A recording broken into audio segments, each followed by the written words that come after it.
성부와 성자와 성령의 이름으로 말씀을 드립니다. 샬롬. 한 주간 잘 지내셨습니까? 가을이 깊어져서 마치 어떤 때는 겨울날처럼 쌀쌀한 때인데요. 주님의 은총으로 건강과 평화를 가득히 받으시는 우리 교우님 되시기를 간절히 축원드립니다. 이번 주 목요일이 무슨 날인지 혹시 뉴스를 통해서 들으셨습니까? 맞습니다. 이제 수능이 이제 사흘 앞으로 다가왔습니다. 수험생들이 지금껏 준비한 실력을 잘 발휘할 수 있도록 많은 분들이 기도로 이렇게 응원해 주고 있습니다. 그리고 또 우리 여러분들 가정에서도 보시면 이제 김장철이 됐지 않습니까? 그래서 우리 어머님들 마음이 굉장히 분주합니다. 그래서 잘 준비하셔서 1년 양식인 김장을 잘 마련하시기를 바라겠습니다. 우리 인생에서 준비만 잘 돼 있었어도 참 어떤 일들이 닥쳤을 때 수월하게 넘어가는 경향이 참 많이 있습니다. 또 신앙에 있어서도 준비가 잘 된 신자들은 어떤 역경이 와도 잘 극복해 내기도 합니다. 그래서 오늘은 깨어 기다림이라고 하는 제목으로 말씀을 나누고자 합니다. 오늘 말씀을 통해서 저희가 먼저 기억해야 할 것은 주님께서 다시 오신다라고 하는 것입니다. 오늘 성경의 말씀은 우리들로 하여금 깨어 기다리라라고 말하고 있습니다. 예수님께서 승천하신 이후 초대교회 때부터 지금까지 우리는 주님께서 다시 오시는 재림을 이렇게 희망하면서 그 재림을 맞을 준비를 우리가 하고 있습니다. 그런데 아모스 예언자는 야훼께서 오시는 날에 대해서 이렇게 또 말씀을 하십니다. 20절입니다. 야훼께서 오시는 날, 그날이 밝은 날인 줄 아느냐? 아니다. 그날은 다만 깜깜할 뿐 한 가닥 빛도 없으리라. 많은 이스라엘 백성들이 그리스도를 갈망하고 있지만 그날이 너희에게 광명의 날이 될 것 같으냐? 아니다. 너희처럼 이렇게 죄 많고 어리석은 자들에게서 야훼께서 오시는 날은 오히려 모든 것이 빛을 잃고 암흑처럼 캄캄한 그런 심판의 날이 될 것이다. 그러나 야훼께서 오시는 날 광명을 맞이할 사람들도 있을 것이다. 그래서 시편의 저자는 오늘 4절과 5절로 이렇게 노래합니다. 하나님을 찾던 자들은 모두 당신 안에서 기쁘고 즐거울 것입니다. 하나님 빨리 오소서. 주여 더디 오지 마소서. 나의 구원자 나의 도움이시여. 어떤 사람들은 하나님을 빨리 오시라고 이렇게 간절히 노래하고 어떤 사람은 좀 천천히 좀 더디 오셨으면 하고 이렇게 바라고 있습니다. 우리 교우님들은 하느님 빨리 오십시오. 그래야지 제가 영광의 순간을 제가 맛보지 않겠습니까? 라고 여러분은 믿으실 분들이지만 어떤 분들은 지금 오시면 안 되는데 지금 오시면 내가 사달이 나니까 좀 더디 오셨으면 이렇게 기다리고 있습니다. 그러나 우리는 주님의 재림을 기다리는 사람이지 않습니까? 그것도 빨리 오시기를 소망하는 사람들입니다. 우리 신앙의 목적은 아주 분명합니다. 주님께서 이 땅에 다시 오시기를 바라는 것이 우리 신앙의 목적입니다. 왜? 주님께서 다시 오셔야지만이 온전한 하느님 나라를 이룰 수 있기 때문에 그런 것이죠. 그래서 하나님의 다시 오심을 기다리는 우리들이기 때문에 그래서 우리가 깨어서 기다리는 것입니다. 예수님께서는 그리스도의 재림을 오늘 복음에서 열처녀의 비유를 통해서 우리에게 전해 주셨습니다. 1절로 하늘나라는 열처녀가 저마다 등불을 가지고 신랑을 맞으러 나간 것에 비길 수 있다. 우리가 지금 살아가고 있는 이 세상은 선거하기 뒤섞여 있습니다. 그런 상황 속에서 우리는 주님을 고백한 그런 교회로서 또 신자로서 마치 열처녀와 같이 신랑 대신 주님의 오심을 기다리고 있는 사람들입니다. 이제는 오실까 저전에 오실까 빨리 오셔야 될 텐데 빨리 오셔야지 나로 하여금 기쁨의 하느님 나라를 내가 들어갈 수 있을 텐데 오늘 복음의 비유를 보면 열처녀라고 하니까 그 결혼식은 옛날에도 합동결혼식을 했나라고 오해하시는 분들이 계십니다. 지금도 거기 통일교 말고는 합동결혼식 하는 케이스가 극히 드뭅니다. 합동결혼식을 했다는 얘기가 아닙니다. 신부는 지금 집에서, 그러니까 우리나라도 원래 뭐냐면 시집 가는 겁니까? 장가 드는 겁니까? 시집 가는 거예요? 아닙니다. 유교의 전통은 장가 들러 가는 겁니다. 가서 처가댁에서 결혼하고선 그리고 신부를 태워서 뭐냐면 신랑 집으로 오는 것이 우리나라의 풍습이기 때문에 시집 가는 게 먼저가 아니라 장가 들러 가는 게 우선인 것이죠. 이스라엘도 똑같습니다. 장가 들러 신부 집으로 가는 겁니다. 그래서 신부는 집안에 있고 그럼 열처녀는 누구냐 하면 여러분들도 이렇게 보시면 우리나라는 없습니다만은 그 몇 군데 있는데 그 연예인들은 좀 있는 것 같아요. 신부 들러리들이 있죠. 이스라엘은 신랑을 환영하고 맞이하기 위해서 신부 친구들이 그것도 그 10명의 친구들이 들러리처럼 그렇게 신랑을 에스코트하는 그런 역할을 맡은 사람들이 있었습니다. 오늘 그 열처녀는 바로 신부 들러리들인 것이죠. 그래서 자기의 들러리 역할이 신랑이 오는 것을 환영하고 에스코트하는 것이기 때문에 그래서 신부보다 먼저 그렇게 집 바깥에서 그렇게 준비하고 있다가 신랑을 맞이하는 것이죠.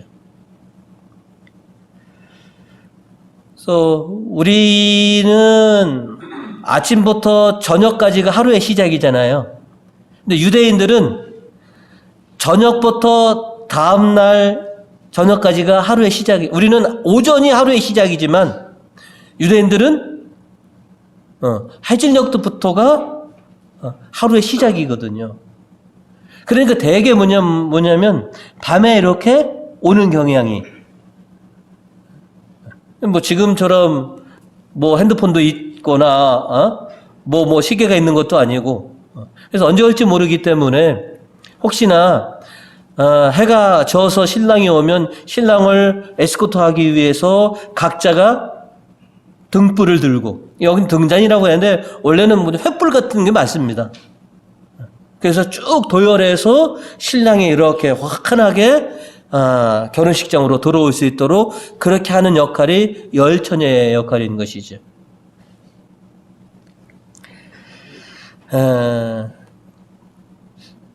지금 우리가 현재 열처녀의 역할로서 주님의 오심을 이렇게 기다리고 있습니다. 그 역할을 잘 수행하는 것이 참 잔치를 참 복되게 하는 거라는 것을 우리가 잘 알고 있는데요. 그 열처녀처럼 이렇게 자기의 역할을 잘해서 신랑을 잘 맞이하는 사람들이 참으로 복되다. 또 오늘날 결혼식에도 보면 신부 들러리들이 잘해주면 신부가 뭐냐면 더 빛나고, 그래서 친구들에게 아주 감사함을 표현한 그런 일들이 있는데요. 베드로 사도께서 이렇게 말씀하신 게 있습니다. 베드로전서 5장 4절로 목자의 어떤 대신 그리스도가 나타나실 때 여러분은 시들지 않는 영광의 면류관을 받게 될 것입니다. 잘 준비했다가 정말로 잘 맞이한 사람들은 영광의 면류관을 받을 것이다. 들러리로서 자기 역할을 다 해서 신랑을 맞이해서 결혼식장으로 이렇게 드리게 한 사람들은 모두들에게 칭찬을 받을 것이다 라고 하는 것이죠. 오늘에 살고 있는 우리들만이 그러면 주님을 기다리느냐, 주님의 재림을 손꼽아 기다리느냐, 그렇지 않다는 것이죠. 이미 죽음의 세계에 들어가신 분들도 우리보다 먼저 주님을 고백하였고 또 우리보다 먼저 죽음의 세상에 들어가신 바로 그분들도 주님의 재림을 손꼽아 기다리신다는 것이죠. 오늘 이 바오로 사도는 그래서 이 독서로 그걸 그렇게 얘기하는 것이죠.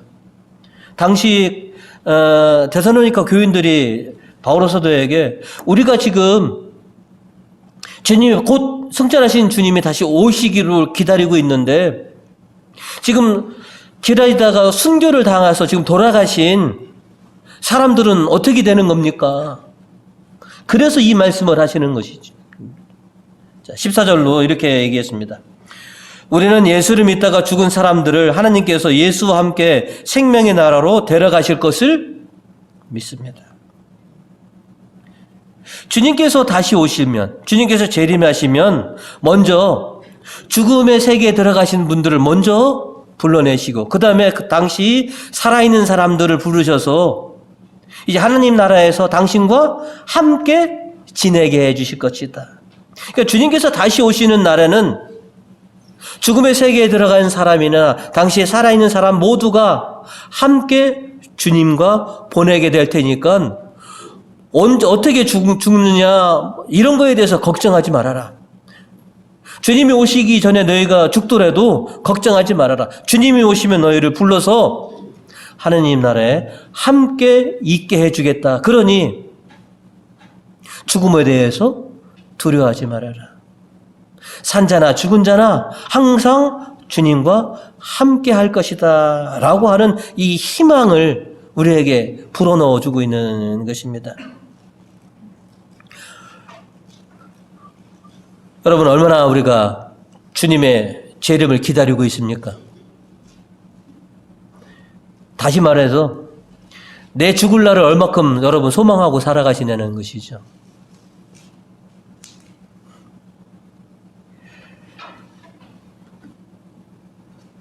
내가 죽기 전에 주님이 다시 오실 수도 있고요. 내가 죽은 후에 주님이 오실 수도 있습니다. 그러나 중요한 것은 주님은 반드시 오시고 내가 살아있거나 죽어있거나 상관없이 이렇게 주님을 믿고 주님을 고백하고 주님을 기다리면 언젠가는 반드시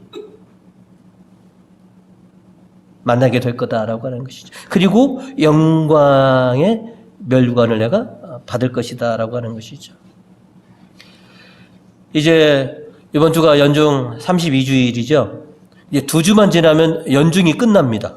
연중이 끝나면 대림이 우리가 뭐냐면 주님을 지금 더 열렬히 기다리는 대림의 시간인 것이죠. 우리들이 지금 주님의 다시 오심을 얼마만큼 간절하고 뜨겁게 지금 기다리고 있습니까? 우리 교우님들은 주님 더디 오지 마시고 빨리 오소서 라고 이렇게 여러분들은 간절히 노래하고 있습니다. 그날과 그 시간이 언제인지 모르지만 그러나 분명한 것은 주님께서는 우리에게 반드시 내가 다시 돌아오겠다.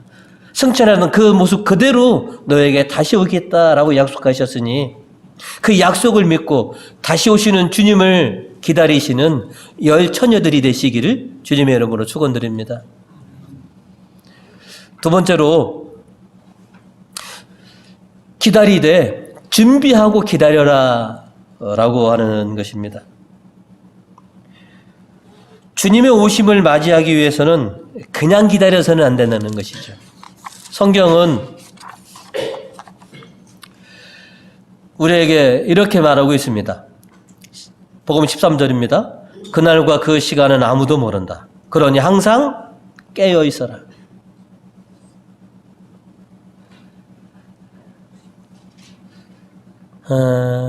이제 4일 앞으로 다가온 수능을 이제 마무리 준비하는 그런 수험생들처럼 김장 준비를 다 끝내고 김장일만을 기다리시는 우리 어머님처럼 열 처녀된 우리들도 잘 준비된 상태에서 주님을 맞이할 준비를 해야 하는 것이죠.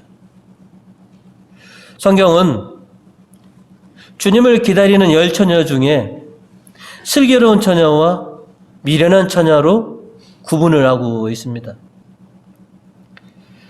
신랑이 일찍 왔다면 아마도 미련하거나 슬기롭거나 이렇게 나뉘지 않았을 것입니다. 그죠? 열 처녀 모두가 다 등잔을 가지고 있었으니까요. 기름을 잔뜩 채우고서 일찍 왔으면 누가 슬기로운지 누가 미련한지가 구분이 안 돼 있을 텐데 신랑이 더디 오시는 바람에 안타깝게도 미련한 사람과 슬기로운 사람으로 이렇게 구분되게 됐다는 것이죠. 우리들은 항상 슬기로운 사람이 되려고 하고 또 주님께서도 슬기로운 사람이 되라고 누누이 말씀하셨습니다. 마태복음 10장 16절에 이렇게 말씀하셨죠. 이제 내가 너희를 보내는 것이 마치 양을 이리떼 가운데 보내는 것 같다. 그러므로 너희는 뱀같이 슬기롭고 비둘기같이 양순해야 한다. 당신의 다시 오심을 기다리는 우리는 양순하면서 순결하면서 슬기로워야 된다라고 하는 것이죠. 열 처녀 모두가 다 등잔을 가지고 있었지만 그 5문 여분의 기름도 따로 준비해서 기다렸다라고 하는 것이죠. 예수님께서 비유로 말씀하신 그 등잔은 과연 무엇이냐? 그렇죠? 우리 신앙인들의 외형적인 모습일 것입니다. 그렇죠? 그러면 기름은 무엇이냐? 우리 신자들이 내면 때로는 성령이기도 할 거다라고 하는 것이죠. 등잔에 계속 기름이 채워져 있다면 그 등잔은 불이 꺼지지 않을 것입니다. 계속해서 활활 잘 타올라서 세상을 비출 것입니다. 우리 신앙의 등잔들이, 그죠? 내 등잔이 불이 줄어들지도 않고 주님 오실 때까지 계속 환히 비칠 수 있는 그런 등잔이 되기 위해서 내가 뭘 해야 하느냐라고 하는 것이 굉장히 중요합니다. 그래서 우리는 그 등잔 안에 이 성령의 기름을 계속해서 우리가 채우려고 하는 그런 수고와 노력이 필요하다는 것이죠. 우리가 등잔에 채워야 할 기름은 주님의 가르침대로 따르는 복음적인 삶과 선행일 것이고 또 끊임없이 기도하는 것이 바로 우리가 채워야 할 기름들일 것입니다. 이 혼탁한 세상에서 주님을 믿는 신앙인들이 슬기로운지 또 주님을 믿지 않는 사람들이 슬기로운지 확실하게 구분이 되지 않는 세상에 우리는 살고 있습니다. 우리는 주님을 믿는 우리가 슬기로운 사람이라고 얘기하고 주님을 믿지 않는 사람은 아니야, 우리가 현명한 사람이야 라고 지금 누가 더 슬기로운 사람인지 현재 구분되지 않지만 주님이 오시면 분명하게 어떤 사람이 슬기로웠던 사람이고 어떤 사람이 미련한 사람인지 확실하게 구분이 될 것입니다. 저희는 저희가 슬기로운 사람이라는 것을 저는 믿고 있습니다. 그래서 주님이 오시면 온 천하에 내 믿음이 헛되지 않았구나, 내가 미련한 사람이 아니라 슬기로운 사람이었다라고 하는 것이 판명되기를 저희는 그렇게 고대하고 있습니다. 누가복음 12장 35절로 너희는 허리에 띠를 띠고 등불을 켜놓고 준비하고 있어라라고 주님께서 말씀을 하셨습니다. 지금 우리에게는 등잔들이 들려져 있습니다. 우리가 성령의 기름, 이 신앙의 기름을 계속 채운다면 우리는 지치지 않고 우리의 등잔이 흔들리지 않고 환하게 비칠 거라라고 하는 것을 잘 알고 있습니다. 이제 주님이 오시는 그날까지 내 등잔이 환하게 비쳐서 주님을 맞이할 수 있도록 등잔에 성령의 기름을 계속해서 채워나가시는 슬기로운 우리 교우님 되시기를 주님의 이름으로 축원드립니다. 세 번째로, 영적 잠에 빠지지 마라 라고 하는 것입니다.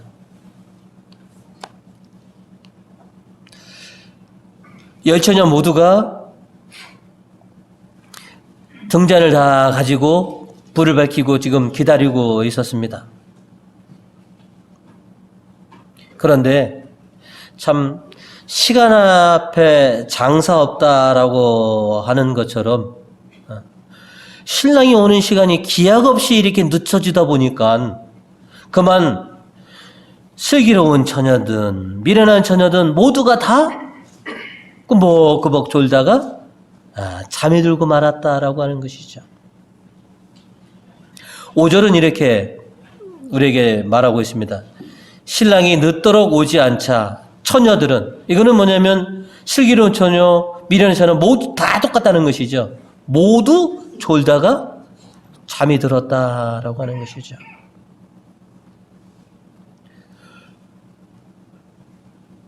이제나 올까?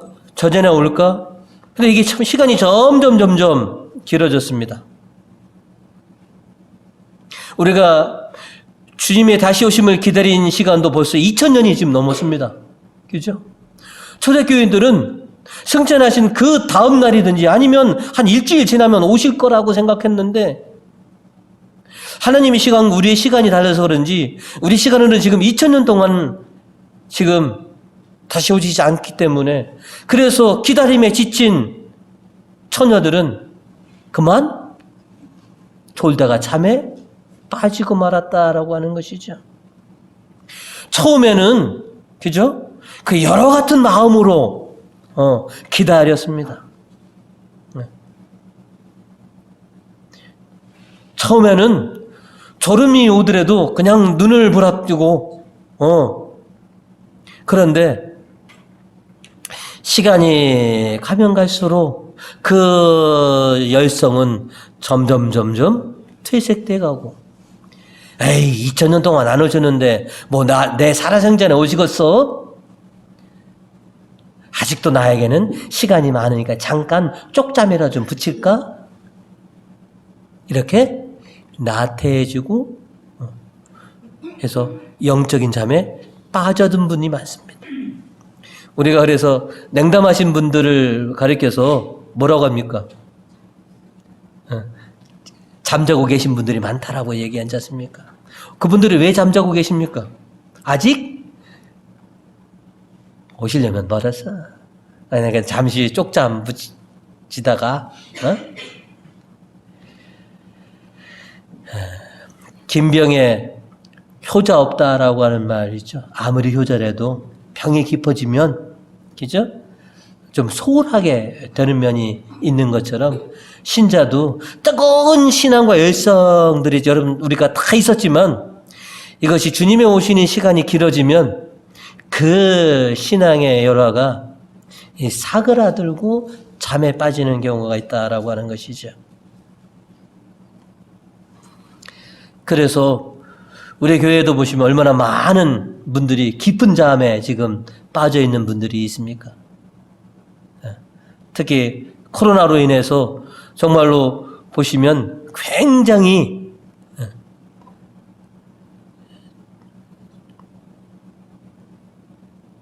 영적인 잠에 지금 취해 계신 분들이 굉장히 많이 있습니다. 그런데 예고도 없이 주님은 오실 거라고 했습니다.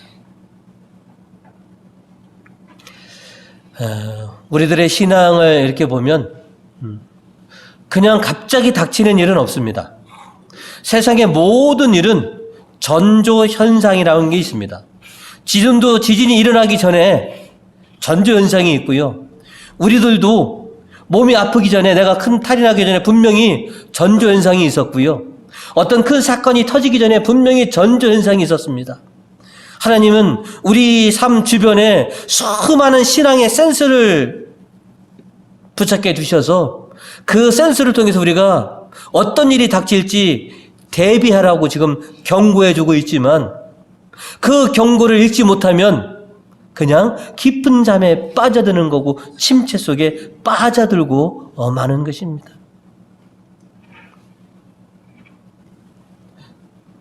지금 내 삶 주변에 일어나는 전조 현상들을 내가 잘 체크해 보아야 됩니다.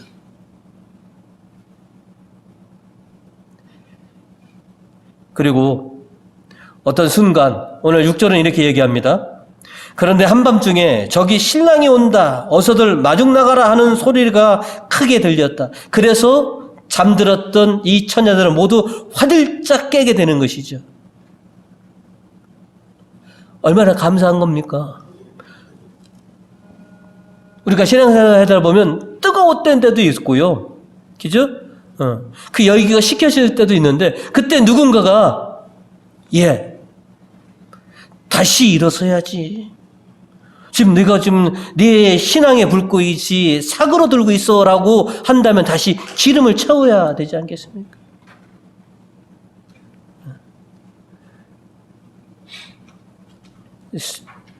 이제 시험 막바지라고 이제 정리하는 공부를 많이 하고 있는데요. 옆에서 누군가가 공부하다가 자면, 제가 내 경쟁자니까 그냥 자게 그냥 두자라고 하면 친구는 이거는 절대 사귀면 안 됩니다. 야, 왜 저러? 일어나. 시간이 얼마 있다고.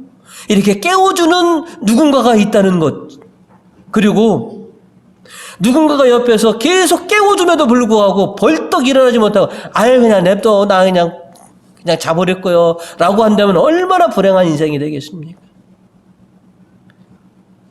옆에 잠들고 있는 사람이 있다면 깨워주는 내가 돼야 되는 거고요.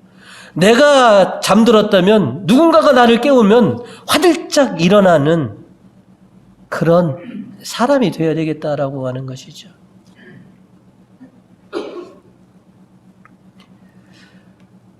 사람에게 따른 이렇게 신체도 보면 좋을 때가 있고 나쁠 때도 있고, 건강할 때도 있고 쇠약해질 때도 있습니다.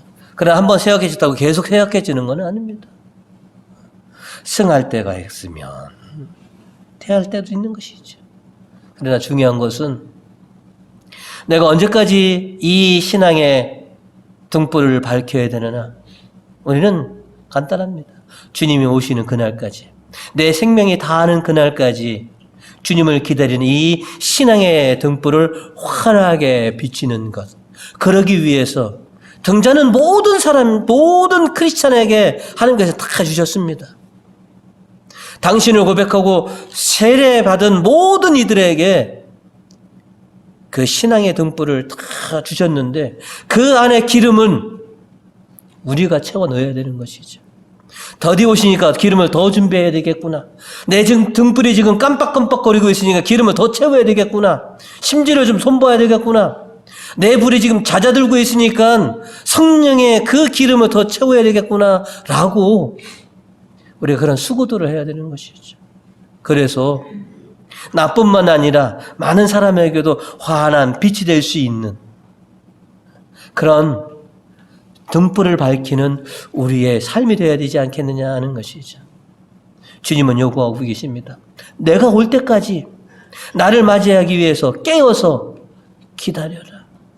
그리고 나를 맞이할 준비를 하고 있어라 라고 이렇게 요청하고 계십니다. 이제 2000년이 되셨으니까 이제 임박하셨겠죠.